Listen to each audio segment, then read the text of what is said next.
नमस्कार, स्वागत है आपका विक्रम टॉक्स में। भारत ने आज विश्व कप नहीं बल्कि 140 करोड़ देशवासियों की उम्मीदों को जीता है। आज 13 साल बाद जब हम विश्व कप अपने हाथों में उठा रहे हैं तो यकीन नहीं हो रहा कि इसका इंतजार इतना लंबा करना पड़ा है। 2011-2013 की चैंपियंस ट्रॉफी के बाद आज हमें मौका मिला है कि हम विश्व कप अपने हाथ में थामे हुए हैं। रोहित शर्मा वो तीसरे कप्तान बन चुके हैं,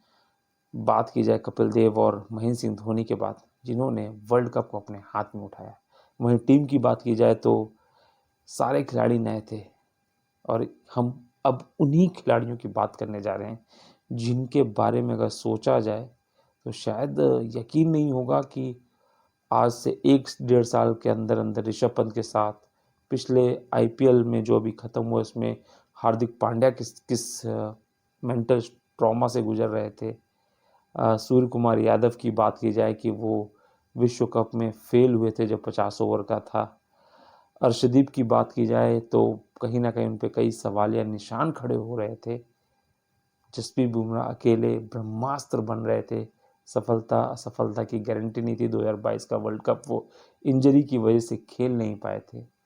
ऐसे में कुछ खिलाड़ियों की बात हम चलिए अब करते हैं जो भारतीय टीम को और 140 करोड़ देशवासियों को खुशी देने के लिए सबसे आगे रहे। अगर ये ना होते तो शायद भारत वर्ल्ड कप नहीं जीतता। बतौर टीम, बतौर हम कह सकते हैं कोच या फिर कप्तान भी इनकी सराहना कर चुके हैं। चलिए उन खिलाड़ियों में हम सबसे पहले शुरुआत करते हैं ऋषभ पंत की। आपको याद ही होगा नया साल का दिन और ऋषभ पंत का वो उत्तराखंड में घातक एक्सीडेंट। उस एक्सीडेंट ने सभी की जो है ना रूह कपा दी थी। जब वो विजुअल्स आए थे, जलती हुई कार, लहूलुहान ऋषभ पंत, लगता था कि क्या ये बच पाएंगे। लेकिन ये खिलाड़ी केवल बचा नहीं, बचने के बाद जब ये सवाल हो रहे थे क्या ये खिलाड़ी कभी खेल पाएगा, लेकिन 1 साल के अंदर कठोर परिश्रम और बीसीसीआई की सहायता से जिस तरीके से उनका इलाज हुआ, वो आईपीएल में आए, आईपीएल में शानदार परफॉर्मेंस करके वर्ल्ड कप टीम में आए और पाकिस्तान जैसे अहम मैच में 42 रन की अहम पारी खेली। उसके बाद भी छोटी पारियां उनकी काफ़ी अहम पारियां आती रही, लेकिन इस वर्ल्ड कप की वो पारी उनकी सबसे यादगार और शानदार पारी बनी, क्योंकि वहाँ इंडिया टीम के सारे बल्लेबाज जब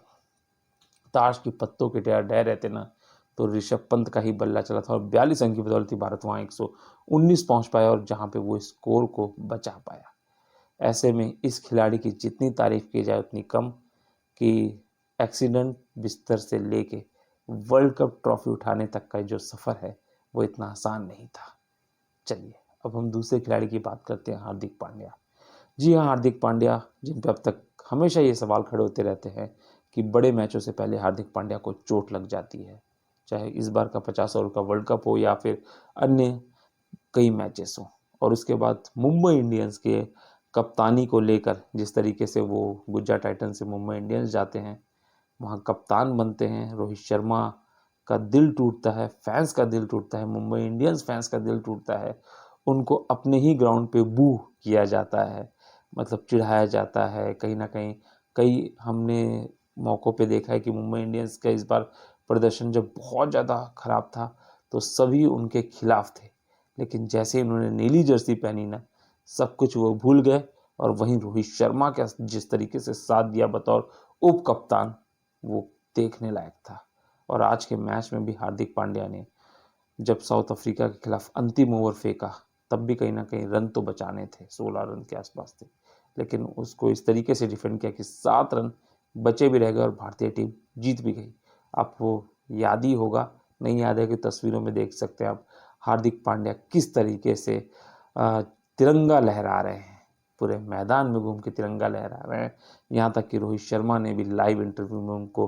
किस किया, क्योंकि इस जीत में बहुत बड़े हकदार हैं, क्योंकि इस पूरे वर्ल्ड कप में ना केवल बल्लेबाजी बल्कि शानदार गेंदबाजी की, 4 ओवर किए, लगातार विकेट भी लिए, आज के मैच में भी बहुत ही अहम विकेट लिए और वो ऐसे विकेट चटकाए जिसके चलते ही भारतीय टीम वो मैच जीत पाई। जी हाँ, हेनरी क्लासन का वो टर्निंग पॉइंट विकेट 16 ओवर की पहली गेंद पे, जो खिलाड़ी 27 गेंदों पे 52 रन बना के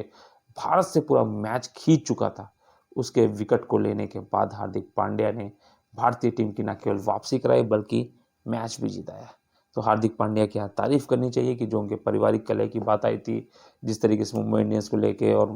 रोहित को कप्तानी से एकाएक हटा के इनको कप्तानी देने के बाद बू किया जा रहा था, उसके बाद मुंबई इंडियंस की इतनी खराब परफॉर्मेंस हुई थी, उसके बाद हार्दिक जिस तरीके से इस वर्ल्ड कप में लौटे हैं उन्होंने दिखा दिया है